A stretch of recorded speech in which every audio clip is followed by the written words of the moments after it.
At 4:30 in the morning on the 5th of September, 1972, 8 men climbed over a fence. They were carrying weapons.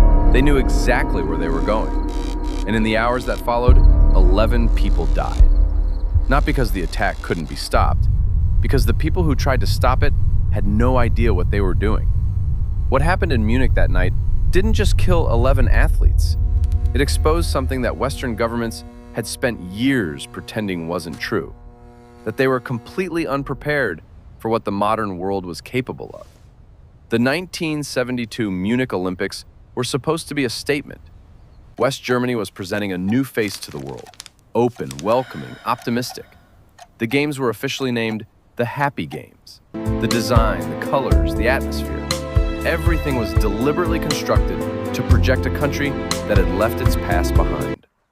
Security was kept deliberately light. The organizers wanted no military presence, no armed police in uniform, We are losing no contact watchtower, with the Eastern Office. no fences that reminded How anyone reliable of the is this Germany intelligence that had regarding the hosted border? the 1936 Berlin Games. The Olympic We can get Village you a had a car. perimeter Just tell us fence. where the girl is. It was not All designed to be units, impenetrable. suspect proceeding It wasn't even eastbound on designed to be 5th. particularly difficult.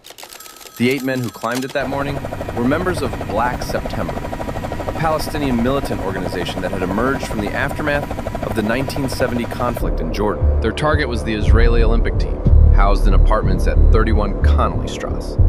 They had obtained a floor plan of the building. They had rehearsed the approach. They had credentials that allowed them to enter parts of the Olympic complex legitimately in the days before the attack. This was not improvised. By 9 in the morning, 2 Israeli athletes were dead and 9 were being held hostage inside the apartment building. The world was watching, live, on television, because the camera crews covering the Olympics were already there. And what they filmed over the All next units, 17 hours stand by. became one Do of the not most engage. consequential We repeat, broadcasts do not in the history engage. of television. The German authorities negotiated through the day and into the evening. They had no training for this. They had no unit capable of resolving it. What they had were local police officers, a crisis committee with no clear mandate, and a government trying to make decisions in real time on a situation for which no protocol existed. The entire The world Federal is watching Interior this disaster Minister, unfold. Hans-Dietrich Get me a line to New York Genscher, immediately. entered the building personally The standoff and offered continues at the himself as a airfield. substitute for the hostages. The offer was refused. At one point, German authorities offered unlimited money. That was also refused. What Black September wanted was the release of 234 prisoners held in Israeli jails, along with 2 German militants. Israel refused to negotiate. Germany could not compel them to, and so the hours passed. Late in the evening, the decision was made to move to a military airfield at Fürstenfeldbruck, on the pretext that the hijackers would be flown to an Arab country of their choosing. This was a deception. The intention was to neutralize the terrorists at the airfield. But the plan had been constructed without adequate intelligence, without coordination, and without the resources to execute it. 5 German police sharpshooters were positioned around the airfield. There were 8 terrorists. The mathematics had already failed before a single shot was fired. The snipers had no radio communication with each other, no unified We need to command, adapt the training for no urban agreed environments. signal for Your simultaneous methods here engagement. are highly effective. No we night can run a vision full equipment on a demonstration of the dark rapid airfield. response unit tomorrow No morning. training in the specific We must adopt discipline these of new what would later be strategies called immediately. multiple The current structure simultaneous is insufficient precision for the engagement. Bader-Meinhof Group's activities. When the operation we began, need it specialized did training. not end in seconds. It became a firefight that lasted more than an hour. In the chaos, a German police officer was shot and killed. One of the helicopters carrying the hostages was destroyed by a grenade thrown by one of the terrorists. By the time it was over, all 9 remaining hostages were dead. 5 of the 8 terrorists had been killed. 3 were captured alive. And 54 days later, those 3 were released by the German government, handed over in exchange for the passengers of a hijacked Lufthansa aircraft. Germany had no legal mechanism that could have prevented the exchange. It had no unit that could have ensured the captured men never reached freedom. It had built nothing to meet this moment, and it had paid for that absence 11 times over. Among those present at Fürstenfeldbruck that night was a German police officer named Ulrich Wegener. He was 36 years old. He had been assigned as a liaison officer at the Olympics. He watched the entire operation unfold from the airfield. He watched the snipers fire at the wrong moment. He watched the coordination collapse. He watched the helicopters burn. And he understood, with the particular clarity that comes from witnessing a catastrophe firsthand, exactly what had gone wrong and exactly what would be needed to ensure it didn't happen again.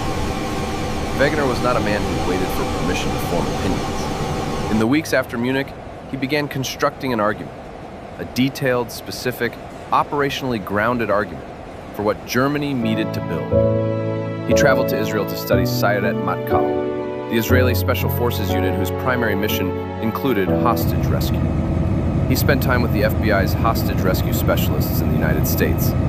He studied every documented account of every hostage situation that had been attempted anywhere in the world. He was building a curriculum before he had a school to teach it. The political environment he was arguing into was complicated. West Germany in 1972 had very specific and very recent reasons to be cautious about creating elite armed units operating outside normal civilian oversight.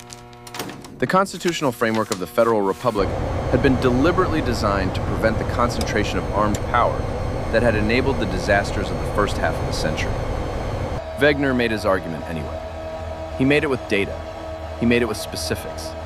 He made it with a clear operational concept for what the unit would be, you are clear to how it would be taxi via selected, Charlie. what it would Contact train ground for, point and Niner when ready. critically, what legal framework would govern it. On the 26th of September, 1972, exactly 3 weeks after Munich, Grenzschutzgruppe 9 Team was 1, officially secure the established cockpit within glass German simultaneously Federal with the Border main Guard. entry. 50 Zulu team, officers, rear hatch is one compromised. mandate. Adjust to the Never service again. door. The name tells you something important. Grenzschutzgruppe 9. Border Protection Group 9. Not Special Forces. Not We have confirmed counter-terrorism. Bewegung at the checkpoint. Not any Wo ist name the that would support raise element? constitutional They are alarm 5 bells minutes about out. Hold your militarized position. police or state power. A border protection group. The deliberate understatement was itself a design decision. Wegener built GSG-9 as a police organization, not a military. It operates under German federal law. It is accountable to civilian courts. Every shot fired, every door broken, every second of every operation can and has been examined by judges. This is not a limitation. It is, in Wegener's confession, one of the unit's defining strengths. A unit that knows it will be legally accountable for every decision makes different decisions than one that doesn't. The discipline it requires to be simultaneously tactically effective and legally correct in real time under extreme pressure is a different and in some ways higher standard than tactical effectiveness alone. Selection for GSG-9 has historically reflected this. The process begins with physical and psychological screening that eliminates the majority of candidates in the first days. Those who remain face a selection process that lasts months, not A weeks. successful operation, Colonel. Physical endurance. Thank you for your cooperation. Marksmanship We at are a glad standard it is that over. exceeds almost any other European law enforcement unit. Navigation, close quarter skills, medical training, and throughout, scenarios designed to test judgment rather than just capability. Can you make the right decision in the moment when the right decision is also the harder decision? Can you identify the legal boundary of your authority and operate precisely up to it, not past it? The historical pass rate for GSG-9 selection is approximately 5%. 1 in 20 candidates earns a place. Wegener set that standard deliberately. As you can see He had here, seen what the insufficient primary entry standards points produced. were along the main For runway. 5 years after its This establishment, approach minimized exposure to the GSG-9 terminal trained. building. It conducted exercises. It refined its doctrine. It built relationships with allied units, including the British SAS and the Israeli Sayeret Matkal, and exchanged techniques, equipment, and operational learning. It had not yet been tested. That changed on the 13th of October, 1977. Lufthansa Flight 181 departed Palma de Mallorca at 1 in the afternoon with 86 passengers and 5 crew members aboard, bound for Frankfurt. Approximately 90 minutes into the flight, over the Mediterranean, 4 hijackers took control of the aircraft. 2 men and 2 women, armed with pistols and grenades that had been concealed through security screening. Their demands? The release of 11 members of the Red Army faction imprisoned in Germany, 2 Palestinian militants held in Turkish custody, and 15 million US dollars. If the demands were not met within a specified deadline, they would begin killing passengers. Clear left. What Clear followed right. was 4 days that took the aircraft across 9 countries: Rome, Larnaca, Bahrain, Dubai, Aden, Djibouti, back to Aden, and finally to Mogadishu in Somalia. Each country refusing to let the aircraft remain. Each refusal pushing the crisis further along a route that no one had planned for. Move! The lead hijacker called Cover the himself left! Captain Martyr Mahmoud. His real name was Zohair Yusuf Akache. Gemäß Nuch He was 12 des 23 years old. BKA-Gesetzes ist der Einsatz He had von been involved in Waffengewalt nur previous unter strengen attacks in Europe. Voraussetzungen zulässig. And on the runway at Merken Sie sich Aden, das genau when für the Ihre aircraft had been on the Einsätze. ground for 19 hours, Ensure your and he had assessment grown clearly impatient with the lack distinguishes of between response to his de-escalation demands. tactics He shot and the the pilot, legal threshold for Jürgen intervention. Schumann, in the head and had the body thrown onto the tarmac. The passengers heard it happen. The co-pilot was forced to fly the aircraft to Mogadishu alone. How quickly can The GSG-9 message deploy that to support Akache the was Belgian sending units? to the passengers, Within 2 hours, to the crew, provided we and to the have German immediate government clearance from the Commission. was not ambiguous. He had already killed once. He was willing to continue. Helmut Schmidt, the German chancellor, had been receiving reports throughout the 4 days of the crisis. He had authorized GSG-9 to deploy and shadow the aircraft from the moment the hijacking began. The unit had been moving in a parallel aircraft, staying close enough to respond, waiting for the moment when intervention became necessary. In Mogadishu, Schmidt made the decision. He authorized the assault. 30 GSG-9 operators, including Wegener himself, who commanded the operation from the ground. They were joined by 2 members of the British SAS, who had been offered to the German government as advisors. The SAS operators brought with them something that GSG-9 did not yet have in its inventory: stun grenades, what the British called flashbangs, a device designed to produce a blinding flash and a concussive sound that would disorient everyone in a confined space for several seconds without causing permanent injury. The SAS had developed them. They had tested them in training.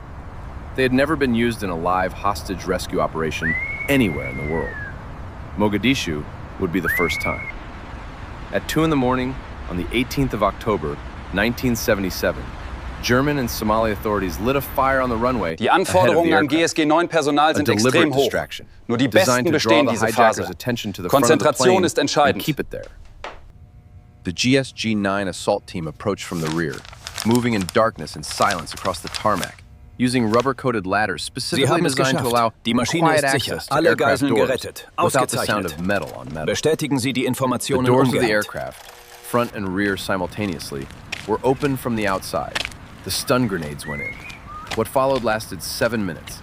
In 7 minutes, all 4 hijackers were neutralized. 86 passengers were alive. 5 crew members were alive. 1 GSG-9 operator had been wounded. None had died. Wegener, standing on the tarmac outside the aircraft as the last shots were fired, reportedly said, Move up! "Springtime. Cover the left flank! It's all over." Contact front! It was the Engage code the word for targets! success. In Bonn, Helmut Schmidt received the message. He wept. 5 years after Munich, Germany had an answer. And it had proved itself in the hardest possible circumstances. Patient status 7 critical. minutes. GCS is low. Sit with that I have number massive for a moment. hemorrhage in the junctional area. In Munich, Applying 17 pressure. hours of Ready negotiation. for needle decompression on 5 the left snipers chest. with no coordination, Wir haben ein Match. no communication, Zielperson ist auf and Gleis 11 4. people dead. Bestätigen Sie die In Identität Mogadishu, sofort. 5 years of preparation. 30 operators, 7 minutes, Voran, Kreuzung. 86 people alive. The difference was not luck. Rechts frei. It was not superior Links technology. gedeckt. The stun grenades were new, but the We need to outcome was secure the determined by northern sector training near and Hamburg decision, immediately. not by a single Confirmed. device. Moving KSK assets It to was Grid not even Charlie. primarily the individual quality of the operators, though that quality was exceptional. It was the decision made by one man, 3 weeks after watching the worst possible outcome unfold at an airfield in Bavaria, to build something specifically designed to produce a different result. The decision to be honest about what had failed. The decision to study the problem rather than manage the embarrassment of it. The decision to build something that would take 5 years and might never be needed, and to build it anyway, to the highest possible standard, because the cost of needing it and As not having it discussed, the legal was something accountability Germany had already framework is paid. detailed in these first 3 The sections. Mogadishu operations Please impact sign here to confirm extended your far understanding of beyond the Germany. parameters. Within All 2 clear. years, Proceed to dedicated checkpoint 2. counter-terrorism units had been established or significantly expanded in All France, clear. Proceed to the United checkpoint 2. Kingdom, the Netherlands, Italy, Belgium, Spain, and more than a dozen other countries. Not all of them followed the GSG-9 model precisely. Some chose a military rather than police framework. Some placed their units under different legal authorities. Some made different decisions about selection standards and operational scope. But all of them were responding to the same demonstration, that a highly selected, specifically trained, legally accountable unit, built for exactly this kind of situation, could resolve a crisis that had seemed unresolvable. The template existed. Mogadishu had proven it worked. Today, GSG-9 operates in a world that Ulrich Wegener could not have fully imagined in 1972. The threats have changed. Terrorism has changed. The technology available to both attackers and defenders has changed in ways that would have seemed extraordinary 50 years ago. The unit has expanded beyond its original 50 officers. Its mandate has grown to include cyber threats, organized crime with terrorist connections, and coordination roles within European counter-terrorism frameworks that didn't exist when GSG-9 was founded. But the fundamental character of what Wegener built remains. It is still a police organization, not a military one. Selection is still approximately 5%. The legal accountability that he insisted on from the beginning is still present. Some would say more important now than ever, in an era when the boundaries between security and surveillance, between necessary force and excessive force, are being contested in courts and parliaments across Europe.